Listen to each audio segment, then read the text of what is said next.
Me hace muchísima ilusión estar en Cádiz, en mi tierra, y contar mi historia, porque muchas veces eso dicen de que uno no es profeta en su tierra, es una verdad como un templo,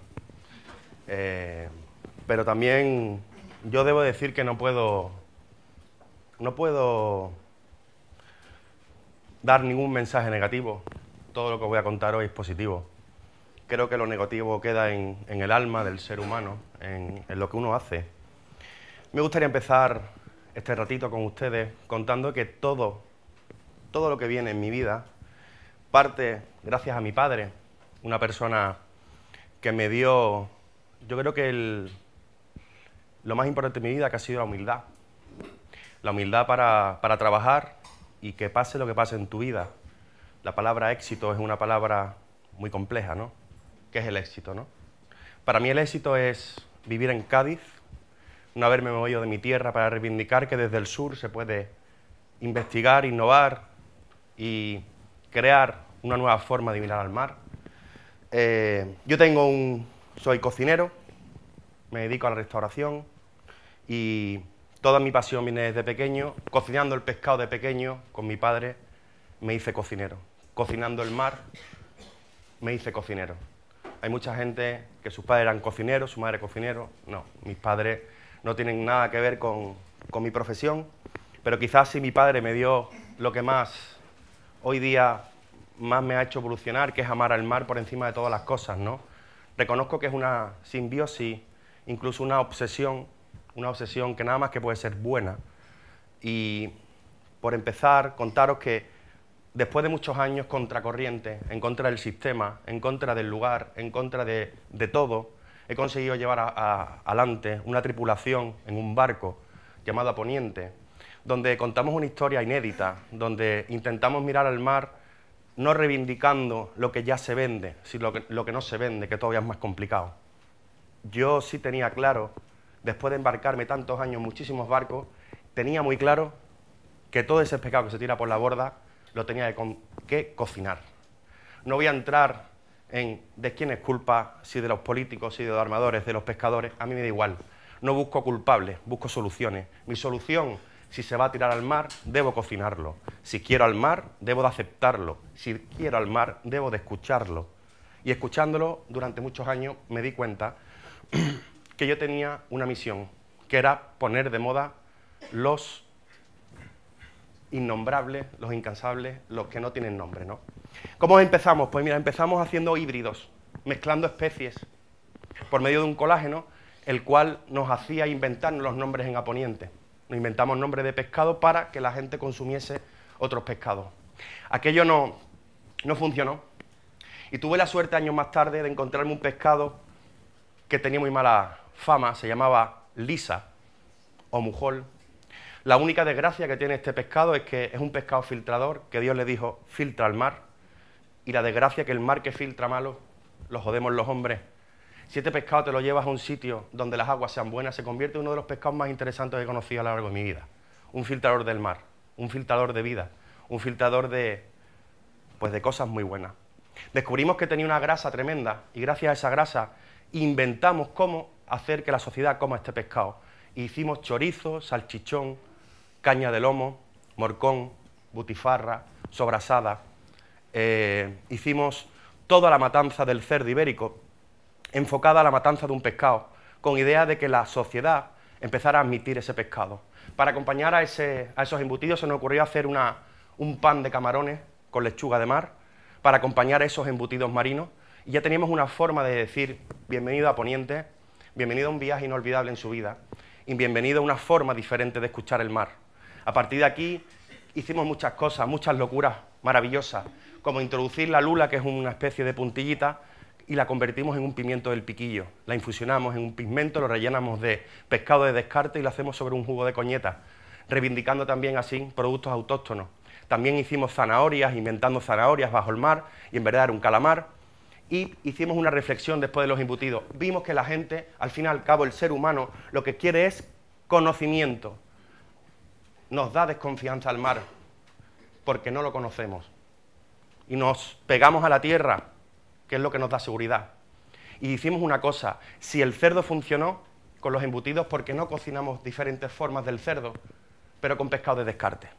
A partir de aquí colgamos una morena, otro pescado no utilizado en la cocina, hicimos con él unos chicharrones de morena crujientes para recibir a los clientes, y a partir de aquí empezamos a transformar todo el mensaje de Aponiente. Dijimos, vamos a tirar la tierra al mar.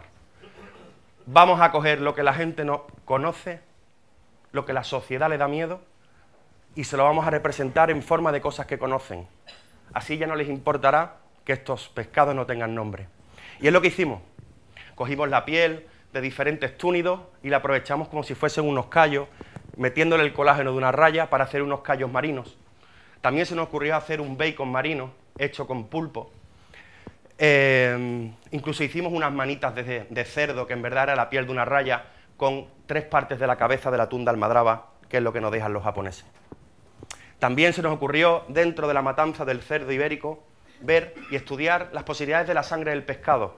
Y hicimos una analítica preciosa con la universidad, en la cual lo que hicimos fue centrifugar la sangre del pescado, separando el plasma de la propia sangre, para emulsionar por medio del plasma simplemente plasma y aceite de oliva para hacer un homenaje al cazón, un pescado clásico gaditano que se había perdido un poco de las altas gastronomías. Incluso también pensamos que la gente quería carne. En un menú de 26 platos radicales donde solamente contamos el mar, necesitábamos un momento carnal.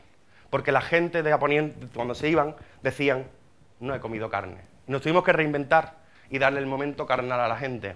Y se nos ocurrió coger partes del cordero clásica que me parecían maravillosas, como por ejemplo un carré. Cogimos una parte de la corvina, la cortamos como si fuese un carré de cordero, lo cortamos para finalmente hacer unas chuletitas de cordero, que en verdad era una corvina. Igual hicimos con el buey, y hicimos un glaseado que hacemos de jureles, aparentando como si fuese un asado marino. Aparte, hicimos cosas tan bonitas como elegir y buscar un plato donde buscáramos la armonía entre el ser humano y el mar por medio de la cocina. Y pensamos, hicimos una reflexión preciosa, que al fin y al cabo el hombre cuando nace necesita leche y el mar cuando nace necesita plancton. Es el destete en el mar. El pescado cuando nace, los 3 primeros días necesita filtrar plancton para que se desarrollen los ojos y las espinas. Hicimos un plato precioso mezclando la leche del ser humano y el plancton para unificar al mar por medio de un queso marino, donde lo que hacemos es rellenar ese queso de plancton para finalmente hacer una burrata marina. A partir de aquí también incluso llegaba un momento en Aponiente donde llegaba el otoño y era mi peor temporada, los mares se ponían de leva, el pescado que encontraba era un pescado bastante complicado, pescado de bajura, y se nos ocurrió también pensar que era una época también muy importante en la tierra, había trufas, había pichones, había setas, era el otoño, y yo en el mar me encontraba a un mar enfadado. Y decidimos decir, ¿y por qué no va a haber pichones bajo el mar? Cogimos la pechuga de un pescado, la marinamos dentro de una emulsión que hacíamos de los interiores de los pichones, lo dejamos durante 3 días con idea de que finalmente inventamos un pichón marino. El cliente tomaba un pescado y sabía a caza. Incluso pescados tan bonitos como el sapo, hicimos una reflexión que es decir, hay mucha más gente que conoce un surimi, un pobre surimi, que muchísimos pescados que están andando por el Atlántico. Y dijimos, ¿y por qué no hacemos un surimi con sapo? Y lo que hicimos es coger esos lomos, los marinamos en remolacha, jengibre, cítrico, para finalmente hacer un surimi de sapo. Y la gente, cuando se lo probaba, ya le recordaba algo. Era algo que habían comido y ya le daba igual que fuera sapo. Le daba exactamente igual. Todo esto sin perder una cosa importante que es la tradición, el epicentro de la vida de un cocinero es la cocina suculenta, del fuego. La cocina por derecho. Y tenemos tanto respeto a eso que después de 7 años en Aponiente no se nos había ocurrido hacer una tortilla de camarones por el respeto que le teníamos. ¿Cómo tenía que ser la tortilla en Aponiente? Todo el mundo cuando entraba en el restaurante iba a decir, bueno, a ver cómo haces las tortillas, ¿no? A partir de aquí, fijaros si tenemos respeto, que la tortilla por primera vez la hemos puesto este año en el restaurante. Simplemente respetando la receta original, pero con una técnica que es una auténtica locura. Eso que veis ahí. Son tortillas en encaje, que le llamamos. Lo hacemos sin freír, a la plancha, y el camarón prácticamente crudo. Luego conocemos, gracias a la universidad, los sabores de los interiores de los cefalópodos durante todo el año. Escuchar al mar. ¿Siempre saben igual los pescados? Ni muchísimo menos. Cada 3 meses cambian sus sabores, porque cambia de zona, porque cambia las corrientes, las temperaturas, los cardúmenes, los vientos. Todo hace que el mar cambie. Estuvimos durante un año recolectando interiores de choco cada 3 días y congelándolos todos los días, todos los días, todos los días. Al año siguiente hicimos una cata infernal porque nos pusimos hasta arriba de comer y haciendo una nota de cata, viendo que en una época eran amargos, en otra época eran dulces, en otra época no se podían comer, y eso nos dio el conocimiento del medio. Ahora sabemos cocinar los chocos en función de su temporada. Escuchando al mar, también desarrollamos unos huesos de aceituna, cogemos los huesos de aceituna, hacemos un carbón, y con ese carbón de huesos de aceituna, que es algo andaluz, que realmente nunca se había hecho nada con él, y con eso ahumamos uno de los pescados que más me enamoran, que es la sardina. Ahumamos las sardinas en huesos de aceituna. Luego llega un momento en mi vida donde hay un cambio, un antes y un después en la corriente, en mi tripulación, en mi barco, donde empezamos a ver mucho más allá de lo que estábamos viendo. Y se nos ocurrió una palabra importantísima, que era el plancton. El plancton, no paraban el equipo de la Universidad de Cádiz de decirnos plancton, plancton, plancton, y a partir de ahí hay un antes y después donde nos embarcamos y empezamos a filtrar durante 3 horas y nos damos cuenta que después de 3 horas filtrando agua solamente recolectamos 1 gramo de plancton. Aquel proyecto se pierde, pero yo tengo la suerte que me dan la vida y el mar de probar el plancton. Ese gramo me lo metí en mi boca y es donde hubo un flechazo absoluto. Para mí, como cocinero, jamás había probado algo tan potente, tan puro, tan verdad, tan emocional. Gracias al plancton estáis todos aquí. El 60% del oxígeno de la Tierra lo produce el plancton. Es además un ingrediente inédito para el ser humano. Tiene 60 veces más omega 3 que el aceite de oliva. Y hablamos de un ingrediente en el cual la gente cuando huele el plancton dice el plancton huele a pescado. Digo, no, es el pescado el que huele a plancton. A partir de aquí, gracias a Carlos, una persona muy importante, desarrollamos un proyecto inédito en el mundo donde se nos ocurre hacer nuestro propio huerto marino. Al fin y al cabo, el plancton solamente nos pedía luz, agua y temperatura, fotosíntesis. Fijaros qué poco nos pedía el medio. Si una cosa tenemos en Cádiz es luz, la cosa está muy mala, pero tenemos luz para darle a quien quiera. A partir de aquí hay una gran evolución y empezamos a ver que el plancton, no solamente había un plancton, había millones y millones de familias de plancton. Nosotros cogemos 12 especies y empezamos a sembrarlas. Primero las sembramos en 5 litros, luego pasamos a 100 litros y finalmente pasamos a unas piscinas. A partir de aquí, hay una gran evolución cuando descubrimos esta masa de plancton, que además tenemos la suerte de liofilizarla para poder hidratar diariamente y que todos los días en el restaurante, cuando vienen los clientes, puedan probar el plancton como si se hubiera recolectado hacía 10 minutos. Es una evolución absoluta de un proyecto precioso que acaba finalmente en una cocina. El plancton hoy día está esparcido por el mundo, somos pioneros y se habla de Cádiz por el plancton. He ido a Francia, he ido a Japón, he ido a muchos sitios donde veo la palabra plancton en las cartas. Eso es muy emocionante. A partir de aquí, ¿qué hacemos con el plancton? Pues hacemos panes, hacemos muchísimos platos en el restaurante, porque el guión del plancton es algo, el sabor del plancton es algo que jamás olvidará la gente. Nunca. Es algo que forma parte de nuestra cabeza, forma parte de nuestra evolución y sobre todo forma parte de muchos recuerdos, muchos paseos por la playa, muchos olores. El plancton no entiende de cultura. Es precioso ver cómo pasan culturas diferentes por mi tripulación, por mi barco, y a cada uno le sabe el plancton de una forma diferente.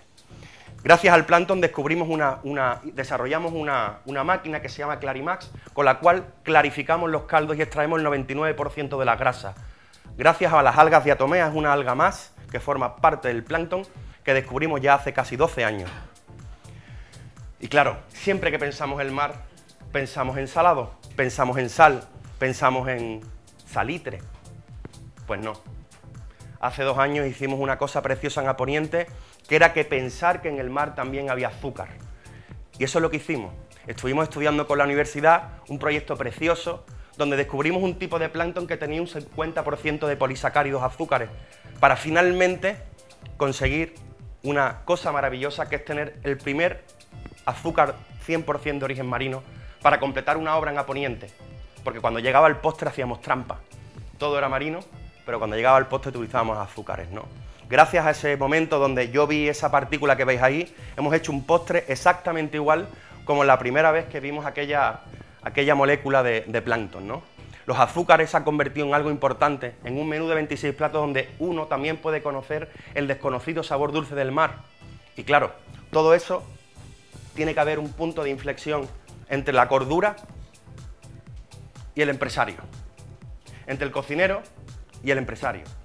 Y esto es un infierno, porque todo en mi vida ha sido totalmente por corazón, por emoción, por estar locamente enamorado, por tener pasión.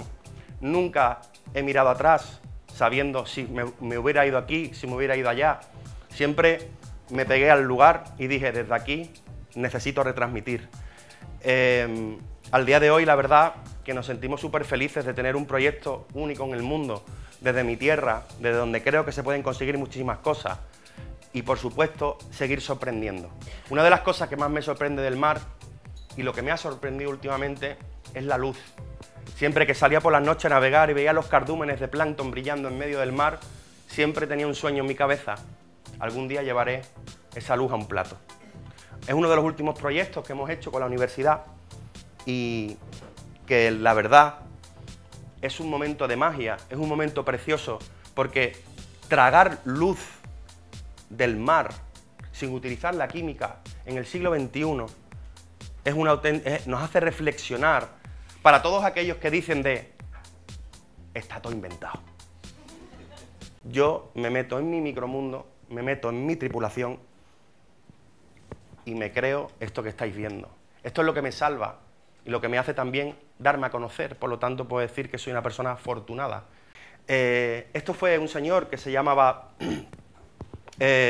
Barner, el cual descubrió una cosa muy interesante, que fue la bioluminiscencia en el mar. Nosotros durante el último año hemos estado plantando casi 35 tipos de microalgas y todas eran venenosas. Hemos estado 3 años para conseguir que un alga que producía luz se pudiera tragar, porque estamos alimentando a personas.